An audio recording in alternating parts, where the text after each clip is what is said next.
اور غم کے موقع پر بھی نہیں. بخاری پڑھیے, اللہ کے نبی فرماتے ہیں قیامت کا دن ہوگا, سارے لوگ پریشان ہوں گے, سارے نبی شفاعت و سفارش میں منع کر دیں گے, لوگ جب میرے پاس آئیں گے میں سجدے میں سر رکھ دوں گا,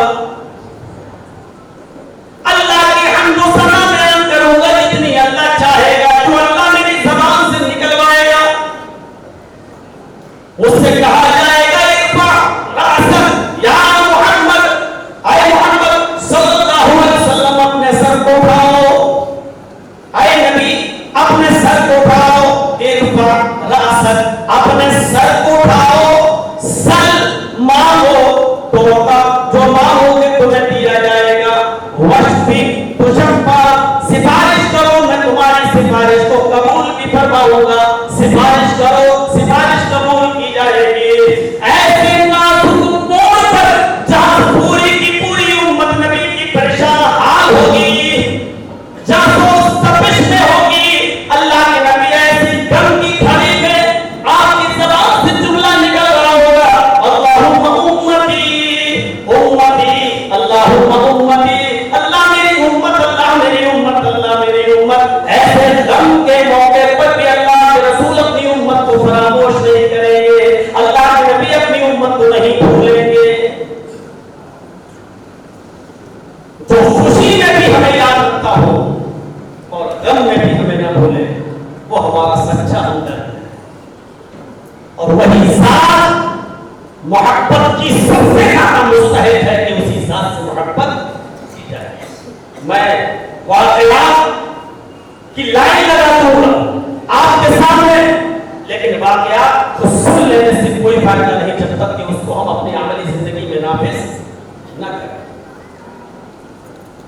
علماء منبروں سے خطاب کرتے ہیں, اسٹیجوں سے بولتے ہیں, للکارتے ہیں, چیختے ہیں, ایسے مثالیں پیش کرتے ہیں, لیکن ہم دس سے بس نہیں ہوتے, جبکہ مثالیں پیش تو اسی لیے کی جاتی ہے کہ ہماری زندگی میں ہم ان مثالوں سے عبرت حاصل کریں. آپ نے حمید الدین ابو الحاکم ابن بہاؤالدین کا واقعہ سنا ہوگا, اور نہ سنا ہو تو سن لیجیے. یہ ایچ اور مروان کے علاقے کا خلیفہ گزرا ہے, بہت بڑا حکمراں گزرا ہے. یہ اپنے باپ بہاؤالدین کے انتقال کے بعد حمید الدین ابو الحاکم کو اس علاقے کا حکمراں متعین کر دیا گیا, اور اس شخص نے 21 سال تک حکومت چلائی, 21 سال تک حکمرانی کی. نوجوانوں, میں جو چیز آپ کے سامنے پیش کرنا چاہ رہا ہوں صرف اس لیے کہ دیکھیے واقعات سے لوگ کیسی عبرت حاصل کرتے ہیں. ہم یہ واقعات آپ کے سامنے رکھیں گے صرف اس لیے کہ ہم ان واقعات کو اپنی زندگی میں لائیں, ہم ان سے عبرت حاصل کریں. حمید الدین ابو الحاکم 21 سال تک خلافت کرتا ہے. اسی مروان میں اس کا ایک چھوٹا سا باغ تھا, بڑا خوبصورت باغ, عالیشان گارڈن.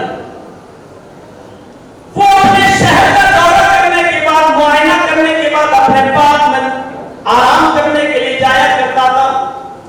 اس نے ایک لونڈی رکھی تھی, خادمہ, جو اس باغ کی رکھوالی کرتی تھی اور حمید الدین ابو الحاکم کا بستر بچھا دیا کرتی تھی جس پر وہ سویا کرتا تھا. اس کو معلوم تھا کہ حمید الدین آنے والا ہے, میرا مالک. معمول کے مطابق وہ بستر کو سمیٹ رہی تھی, معمول کے مطابق وہ اس کے بستر کو بچھا رہی تھی. بہت عالیشان بستر تھا حمید الدین کا. اس بستر کو بچھایا, اس نے سوچا کہ ذرا آج تھوڑی دیر کے لیے میں اس بستر پر لیٹ کر دیکھ لوں. امیروں کے بستر کیسے ہوتے ہیں, پیسے والوں کے بستر کیسے ہوتے ہیں, بادشاہوں کے, خلیفاؤں کے, حکمرانوں کے بستر کیسے ہوتے ہیں, ذرا میں دیکھ